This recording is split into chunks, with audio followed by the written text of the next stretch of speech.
Welcome to the Travel Leader Podcast. I'm your host, Rachel Vandenberg. On our show, I interview and connect with leaders across travel, hospitality, and tourism. We talk leadership in our industry, what has shaped them, the success, failures, and everything in between. On today's show, I'm speaking with Elaine Macy, partner at Reiimagine and former executive vice president at Preferred Hotels. Before we start, I want to let you know about the Travel Leader community. Every month, I'll be gathering a group of travel leaders to continue the conversation about leadership. This is a group for travel leaders looking to share, reflect, and grow their leadership competencies with the support of myself as a trained coach. Learn more at www.thetravelleadercoach.com. And with that, I would love to introduce Elaine Macy. Welcome. Hi. Thanks, Rachel. Happy to be here. I'm so excited to chat with you today. We had a great pre-talk last week, and I feel like we could talk for hours together about the industry and our experiences and women in the industry. But so before we get into all that, just by way of introduction, I would love if you could tell our listeners a little bit about yourself, and particularly what has been the red thread in your career. Okay. Actually, Rachel, I've been in it so long that I started in medieval times in the hospitality industry. I've been in it since I was a flight attendant, 35 years ago. So I love the industry, and my red thread is actually sales. And my sales are from the heart. I think that you're born naturally, if you care for people and you like to connect with people, it's sales. And I can't stop selling even when I'm not working because I'm trying to connect. And I think that's the most difficult part is I talk to everybody. So I've developed that career by, I think the sales part of it has been successful because I've connected with people everywhere. So that's a little bit of what, and my background is that I've been on the client side for almost 20 years, and then the rest of the time on the hotel side. That makes total sense. Yeah, I mean, that makes total sense. That idea of connection, that's exactly what sales is all about, and forming that relationship and creating that warmth between you and another person. And I could feel that from you the minute, we've never met in person, but I could feel that from you the minute we started speaking last week. So that makes a lot of sense. That's sure. Exactly who I am from beginning to end. Right. Yeah. And I love people. Yes. Yeah. So big picture, you've had different phases of your career so far, and there's a lot of experience there that we have to learn from you. But there's also a lot for you still in the future.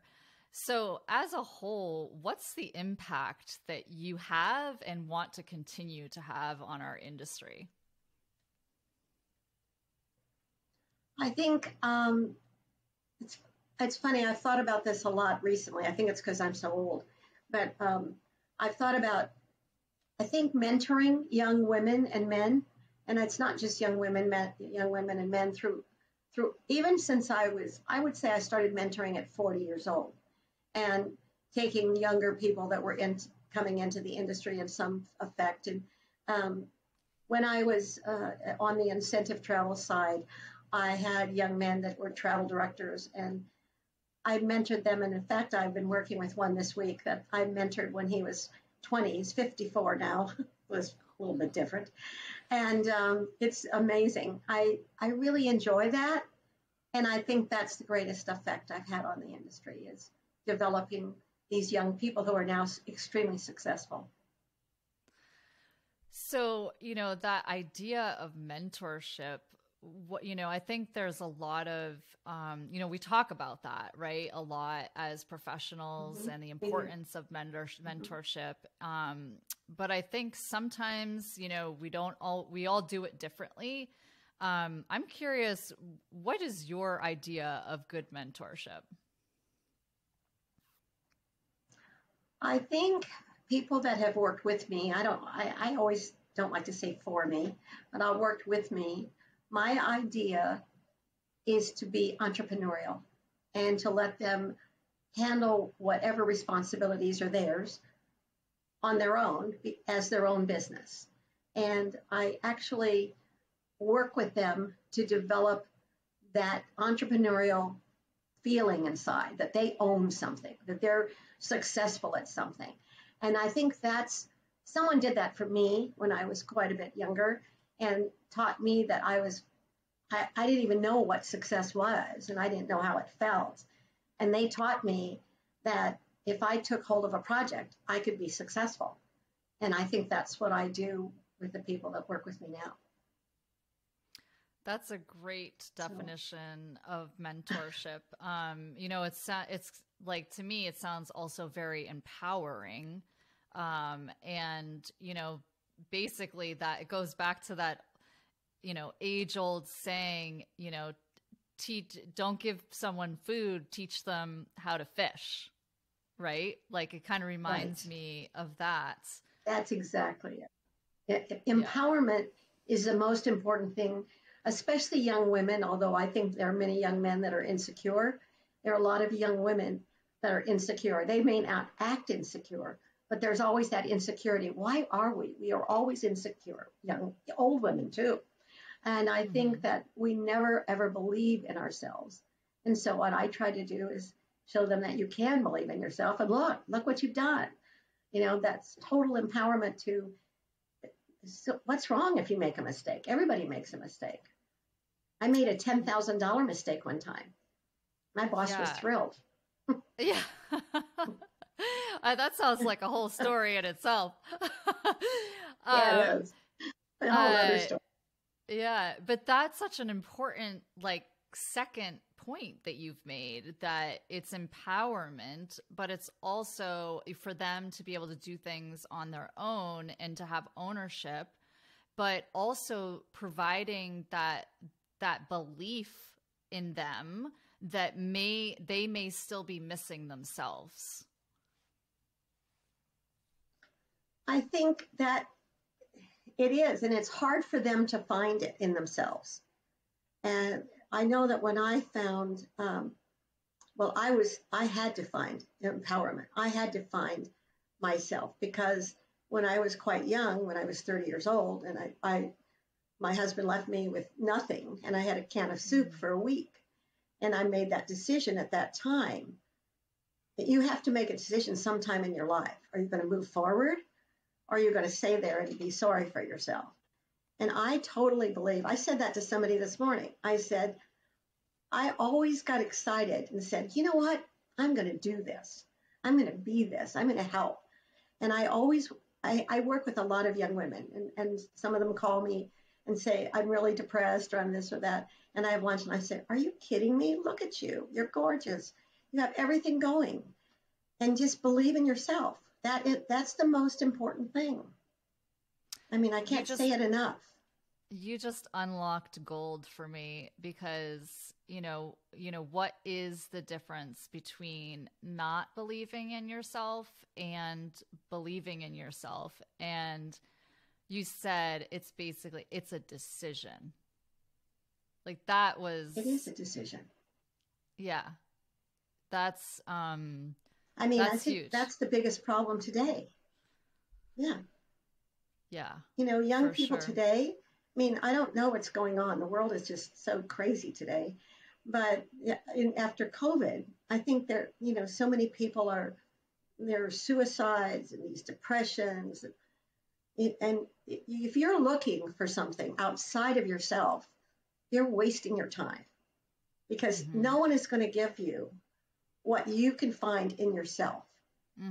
No one is going to give you that. And especially, not all women are supportive of each other. in business. Maybe in friendships they are, but not in business. And if you let other people tear down your self-esteem, that's ridiculous. You should never let anyone do that. You have to believe in yourself, and you have to prove to yourself. You have to talk to yourself. I know that's a little crazy, but you do. No, you have to talk to yourself. Yeah, and fight against those limiting beliefs. Rachel, when I was, before 9/11, I used to call on it was Shearson Lehman. It was an old company that's long gone, but it was an investment financial company. And one day I had to go in and present to 20 of the board of directors. I thought I was going to die. I didn't think I could live through that. And before I went into the bathroom and I looked in the mirror and I said, Elaine, you can do this. You can do this. And I know that sounds so bizarre. Thank God no one else was in there. But I talked to myself for a few minutes and I went out and I did the best presentation ever. And I got the business. But you know what? You have to take the time to you can't just talk to yourself once. You have to talk to yourself and believe in yourself over and over and over again. Yeah, absolutely. There's so much wisdom in that. So yeah, I'm going to switch gears a little bit and kind of rewind back to, years back. And when do you think you first felt like a leader? I think it was, I'm very fortunate in that I had a gentleman I worked for at the beginning of my career. And I was about 32 years old. And I worked as my job had always been just smiling because I had long blonde hair. And in those days, they thought of you as a pretty receptionist kind of person. And I had been a flight attendant. I had been in Japan and was based there for a little while. And I came back and went to work for a travel company. And the gentleman said to me one day, I'm going to Japan to make a presentation to a big association. And he said, you know all about Japan. I don't. Would you like to come over there and help me make this presentation? And I was absolutely scared to death because I was an operations person. I was sitting in operations at a desk. And I was like, are you kidding me? I was like, oh my gosh. And I was like, wow. I don't know if I can do this. And he said, absolutely, you can do this. So I went, and that was the moment I knew what I was going to do forever. I got there, and when I got up on that podium, I was like, this is my home. I know it. So wow, I got goosebumps. That's when it happened. I got goosebumps when you just said that, which may also has. Sorry, go ahead. Continue. That gentleman was wonderful to give me that opportunity. So. Yeah, I think that's what I like to do for other people. Yeah, it sounds like when someone is given a chance, like you were, that there is like that recognition. Okay, yeah, and being given that opportunity was really showed you, wow, yeah, I really can be, in a leadership position and, represent my company or, whatever that is. Right. Yeah. It's whatever. And it's also taking that opportunity to say to somebody, I can do this. Give me a chance. You don't say to some boss or manager, you don't say, I'm going to do this. You say, I can do this. Give me a chance. Just give me one chance. And I don't think there's anybody in management that wouldn't react to that in some way. Yeah. Maybe not always the best. Depends on the person. Absolutely. But try. Yeah. It actually kind of, the story of when you were asked to go to Japan, it's very much relates to another question I have, which is, when have you underestimated yourself? In that example, it sounded like, you kind of underestimated yourself, but are there? Many times, yes, many times. And in fact, there's still times I underestimate myself. And I'm going to tell anybody that's listening to this, don't think that just because I've been so successful that there aren't moments that I question myself and that I underestimate myself. And just I think you need to accept that. And then I say to myself, are you kidding me? We're going to do this, again, with that internal voice. And, but we all have moments. And I think more women are out more in the public and more getting more opportunities now. But still, even when you get the opportunities, I know there are moments that you think, well, should I really be doing this? Or can I really do this? Or why am I doing this? Yeah. But don't underestimate yourself. I mean, take that opportunity, because if nothing else, it proves to you can do something. Yeah, yeah, for sure. And I think having control of your own life and your own self is the most important thing. Yes. So, yeah, I've had so many moments like that. I had a lot. And one recently was that, it was part of this group, and they were asking for people to volunteer for a panel discussion, like a virtual panel discussion. And I was like hemming and hawing, like, am I the right person? Like, maybe they would really rather have somebody else. And, maybe they want a different, whatever. And then I was like, no, I'm just going to sign up, and see what happens. Yes, good. And, but yeah, I have that frequently. And, just like speaking to what you just said, that it never hurts to ask. It never hurts to put yourself forward and say, put yourself out there. And you may get rejection, but if you don't ask, you may never know. So, don't hold yourself back. And those moments you get rejection too, Rachel, those moments that you get rejection, that's not bad. It's a learning situation. Yes. I mean, I had a call the other day with a property, and they said to me, I don't think that we're getting what we want from your company. And I said, then this is not right for you. You need to go to a company that can give you what you require. And when they got off the phone, the other people with me were like, oh no. I said, wait a minute. There's nothing bad about that. 10 minutes later, I got an email from the general manager of the hotel. And he said, Elaine, I really like you. And I really appreciate your comments to me. And I would like to stay in touch with you. Because he respected the fact that I took the rejection. I didn't take it personally. In fact, I said, please go and do what you need to do. And so we just somehow, I think we do that with our personal lives as well. So many young women are dating, and they're saying, I can't meet someone. My friends are getting married. I'm not getting married. I said, well, then work and do other things and put your mind on something else. Because to me, women that are independent and are not hunting, they're like little streetcars or buses. They'll just start following you. The men sense that. And they always, my mother used to say that when one cable car goes, I was in San Francisco, one cable car goes by, another one comes along. So, and I totally believe that.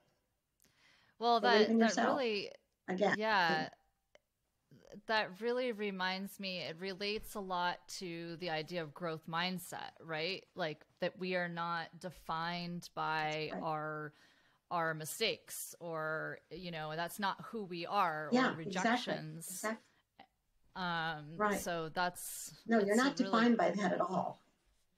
No. And it just may not be the right fit for you. Exactly. It's not the right job, or it's not the right person, or it's not the right house, or whatever, car, or whatever, or whatever you're buying, or something. If you can't afford it, or so you get rejected, or if you talk to somebody and dating him and he says goodbye, or the jobs don't take that personally. It's Yeah. not you. Yeah, I mean, exactly. Yeah. So yeah, so, again, and this that's something. relates. Yeah, again, sorry to cut you off. But it relates to It's okay. another question about what are the successes and failures that you've had, and how have they shaped you? I think my successes have changed me because I got to work. I was able to work internationally around the world, globally, and that's been a great success for me. And they've changed me to think of in a global way, to think like people in Europe think, or people in Asia think, or people in South Africa think, and to be more interested in the world. And Mm, I've had failures too along those ways, believe me, many. And my failures have taught me to get up and go back at it. But my successes, especially, have taught me that don't get bogged down in the little stuff, the little things that can eat away at you. Stay at a higher level and think about, if you're in a business that's a global business, you have to think globally. You have to think not like an American, but like a global international person. mm, And what you find is that people all over the world are basically the same. They're just their heritage that has shaped them is what makes them different. And the thing to do that I do is get to know them and get to know the customs of that particular place. And that's yeah. been my success. And that's How how do you it's shaped me. Yeah. How do you think that global perspective has particularly impacted the way that you lead? The way that I lead, I think it's a tremendous impact. Um, and I think the reason is that I develop a relationship with people, that my clients and friends in Europe. And I think I'm interested in them, and not just, I'm interested. Basically, anything you do in this world today is sales or connections or relationships. I mean, that's the only way to be successful in this world today, in my opinion. But I think that it's made me a stronger leader, because I have to deal in everything from currency conversion to customs to uh, the feelings that people have. If you're in Japan, it's very different because of losing face. And if you lose face, that's really bad in Japan. And so Mm, you have to be sure. I have a book on customs in other countries and business customs. And so you have to be sure that a leader thinks about the business customs when they're conducting business in hmm. those countries. And each country has its own. And so I think that made me a much better leader. Yeah. And So, I have seen people fail because of that. yeah. So it's like that global perspective, particularly in how it relates to people and how people might be different than we are in our customs, and not, not undervaluing that. Right. And how they feel Right. about you talking to them, what you're saying, how you say it, things like Yeah. that. Yeah. Absolutely. So, um, I'm just thinking about my next question. What is, if you had a team of advisors Uh-huh. and you Okay. had, what challenge would you present to them, and what would you be looking to solve with those team of advisors? You know, I think what I would do is ask them how I would like to open a company or just know. I just want to know, how can we teach people who are coming into the hospitality industry after COVID today, how different it was after COVID than before COVID? Because my business is so changed and the way we do business is so changed. And people, everything is generational now. Everything, whether it's, a Gen X, a millennial, a baby boomer, I don't know what's Gen Y or Z or whoever else. But everything is generational. And I would love to see a think tank on how to work together on all of these people that are coming into an AI environment with artificial intelligence, an environment where everything is technology, but there are a lot of people caught between, oh, I'm really good at technology and I'm not so good at technology. So you have these people in all different areas and you're doing business with all of them. And it's very hard to mesh those generational ideas and also appeal to generational ideas. And in our hospitality industry, remember, it's called hospitality. So it's called, my house is your house, like mi casa, su casa. So, hospitality should be something that comes from the heart and you should be able to connect. And we're having trouble connecting in our country. I mean, we're definitely having trouble with that. And so that's the question I ask. How do we all connect? If I had a number of people, you can talk about politics, you can talk about globally, you can talk about any of it. How do we connect in the new world? That's such a great question. So, and, with everything that's changed and everything that still continues to change before our eyes. And it sounds like also, how do you reconcile the differences between the old and the new, between the generations? That's right. Or between what people believe and believed when in the 80s and what is happening today and what they believe today. And what do you believe? Because it's fake news and everything. So, how do you believe and what do you believe? So, and in the hotel business, it's a tough challenge.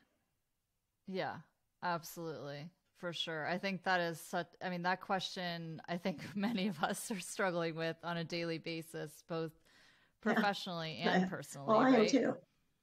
Yeah, for sure. I am too. Yes. So I ask other podcast guests, this question, and one of our previous questions I'm going to pose to you to see what you think about it. So this was with an interview with a restaurant consultant, and his name is Michael Maxwell. And he was asking, one of the struggles he has is with when he's consulting businesses, is basically like understanding the owner's perspective, and particularly around, scaling a business up and hiring new employees and, or new resources, and when is the right time to do that. And you've been in a number of roles, and as a manager and a leader, deciding how and when to scale up, scale down in terms of resources. What's been your, what's the defining moment when you make that decision? That is the hardest question ever. Of all the questions you've asked me, that's the hardest question. Truthfully, I don't know. I don't pretend to know. I mean, I think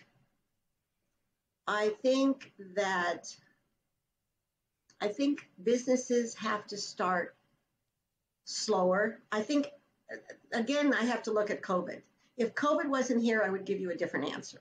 But because of COVID, I have to change that answer and say, if you're starting a new business now, you have to stay small and you have to stay nimble.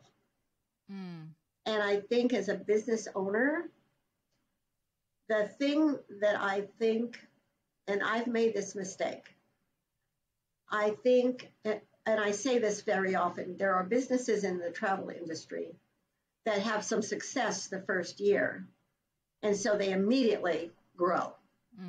That's a mistake. I think you need to stay, what's that old saying? You stick to your knitting or whatever that is. You stick to the core business. And I think you stick to the core business till you have financial stability. And to go into other businesses and expand into other businesses, no matter how much money you're making, you have to be sure you have a core, a solid, stable core employee group, service group, or whatever type of business it is, or equipment or product or whatever. But I do think you have to stay small and nimble a longer time nowadays. Yes. And you've seen that in restaurants and in other businesses. Yeah, I think in my experience, in my experience, there's always this, when you're trying to expand and grow, there's always going to be some element of doing some extra work to cover all the bases before you get to like this tipping point, right? Where like, That's then right. it's like, You're okay, we have the financial stability. There's a clear need, to get more resources to cover these responsibilities. Otherwise, we're actually causing financial problems because our product or service isn't of quality. Absolutely. And that, very much aware of that. Yes, you're right, Rachel. Very right. Yeah. So, this is probably an ironic question to ask, but thinking about your vision for the future, if you had everything you needed right now to succeed, what vision would you pursue? Oh my, I was thinking about this question, and I'm thinking there are a number of things I would do. Number one, I would want to start my own nonprofit for at-risk young women. I'm talking in their teenage years, or maybe from 12 to 18. I think that's one thing. I have a couple things I would do. Yeah, I would do that. I would like to buy a small estate-like home and have my little baby hotel somewhere exciting. I would love to do that. Be my own hospitality queen. Yeah. And I think that the only other thing I would like to do is maybe start a type of a business that could expand into Europe, because I would like to work globally again. So I'm not sure how, but I think in the nonprofit area, I would like to be able to expand that. If I had everything I needed, I would like to be able to do one here and then also have one in another country. And I don't think the UK, more like, Italy or Greece or Spain or somewhere. Somewhere with some warm and sunny weather, it sounds like. Where I can go, yes, and stay in some of our beautiful hotels, right? So I've got some follow-up questions on this, but sorry, go ahead and finish your sentence. Go ahead. Okay. So, so the first one you've mentioned in our conversations about helping in supporting women in particular. And just now you mentioned at risk women. What draws you to that type of work? That's interesting. I started working with an abused women's center when I was a flight attendant, when I was really young. And I lived in San Francisco, and I was able to go to San Quentin. I know this is weird, but I was able to go to San Quentin, and I was able to have an evening with the abusers that were in San Quentin prison. And that was very interesting to me. And some of them were horrible, and some of them were crying and telling their stories. And I got a certification for working with abused women at that time. And so that was part of the certification. That was one night, but I've never forgotten it my whole life. And I worked in a safe house, and I learned a lot. I learned a lot, and I always worked over Christmas, which is the worst time for that type of thing, because people drinking liquor and everything. And during that time, it was a calling to me. I loved it. I know I saw terrible things. I know a lot happened, and I know I was up all night, and I would be afraid, and because I was in danger and stuff like that. But I loved it. I really loved it. And excuse me, chair is collapsing under me. But I think that it was a great experience, and I would like to start young women young. If you could teach them self-esteem young, they didn't have to get to that point where they had a child or two children or whatever. They have to learn that nobody should talk to them or do the things they do when they're from 12 p.m., age 12 on. They should never take that. So, and it all goes back to the belief in yourself. It all goes back to the same thing. Yeah. I mean, what you talk about in terms of that was actually coming up for me, like what your calling is. And it kind of relates back to the first question about what the red thread is for you. And that's right.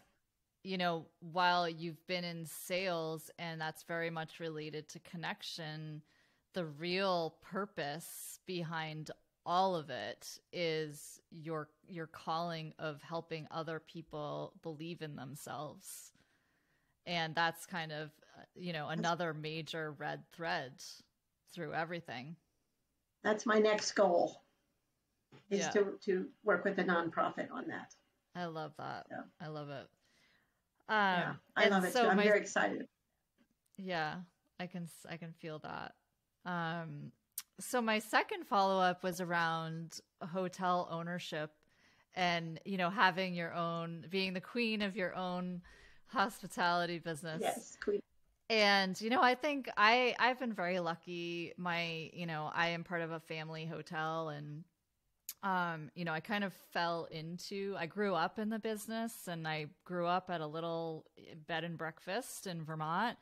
I lived above the kitchen, and so it was always so much part of me that I think I took it for granted. And I went away for a long time, decided to come back, and take over the family business, from my parents. And that's what my husband and I did.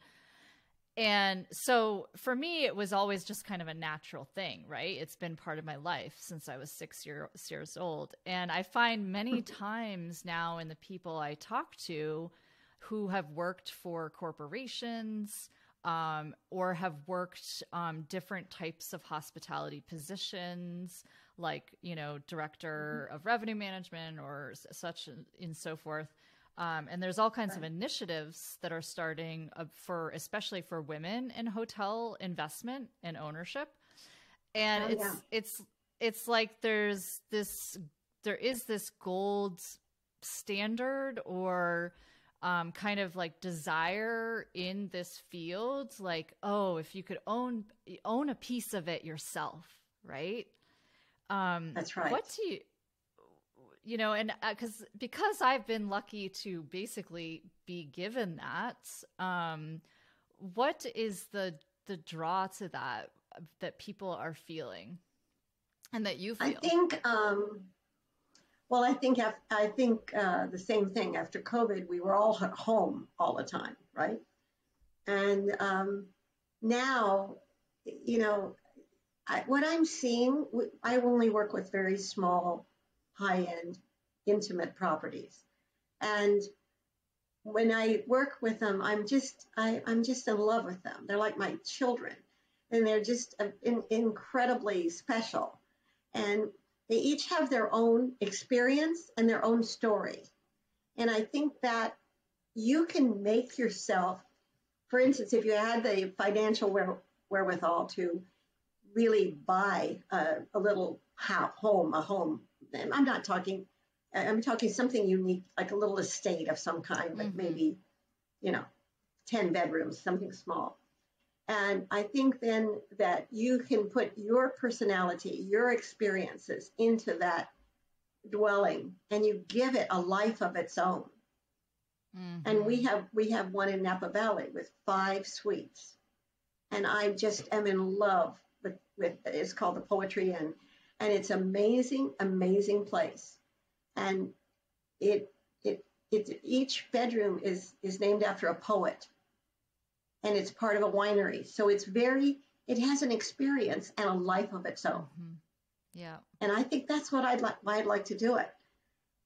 I'm going to call it the Macy Estate. Yes, that's such a great It'll never thing. happen, but I'd love to have it. But that triggers for me. I totally can connect that. It's like owning a property like that. It becomes an extension of yourself and a way to express who you are as a person. Exactly. And to create something. And I have to say that you hit the nail on the head with that, because that is one of the biggest things that my husband and I appreciate about owning this business is that everything that we do, it is something that we have created in the business, and we've done with our own blood, sweat, and tears. And that's what everybody wants to do. Yeah. Yeah. Everybody wants to create a business that's a piece of them, right? Yeah. Yeah, because I mean, when you work for someone else, there are limitations. You can still have influence and you can still make changes, but you're still working for somebody else, and it's their vision, right? But what I hope with that, though, is that where I also think the future of organizations need to go is that we are bringing more of the collective vision into the creation of a company, like in terms of the culture, the organizational culture, getting that collective input is to me what also creates great employee experiences. I agree 100%. But yeah, 100% to have the employees in a collective decision-making process to feel a part of something. Yeah. And I think in a little hotel, you can really do that with your employees more than any place else. You could make them feel like it's partially theirs. So yeah, it's just something it's a dream. Yeah. Great dream. That's great. Yeah, definitely. Well, Elaine, we're coming to the end of our time today. I know. As a final question, is there anything else that you would like to share before we close? No, I would just say that if there's somebody out there that needs to just have somebody to talk to or something, I'm here. I'm going to have a little extra time in the future, and I'm thinking of what I want to do, but I'm happy to help anybody. I have mentored a young man, for the last year, who has just entered college, and I met him when he was 17. He's 18 now, and he needed help. And we're friends. I'm almost like a family member now. And I'm happy to answer anybody's questions or anything that you might want. You can give out my information. That's great. And thank you very much, Rachel, for having me on. It's been really fun. Thank you so much for being with us, and I'm sure I'm gonna remember that, and I'm sure there are people out there who are gonna want to take you up on that offer, for sure. Okay. So thank you so much, Elaine, for joining us today. I've really enjoyed our conversation. Until next time, I am Rachel Vandenberg, and this is the Travel Leader Podcast.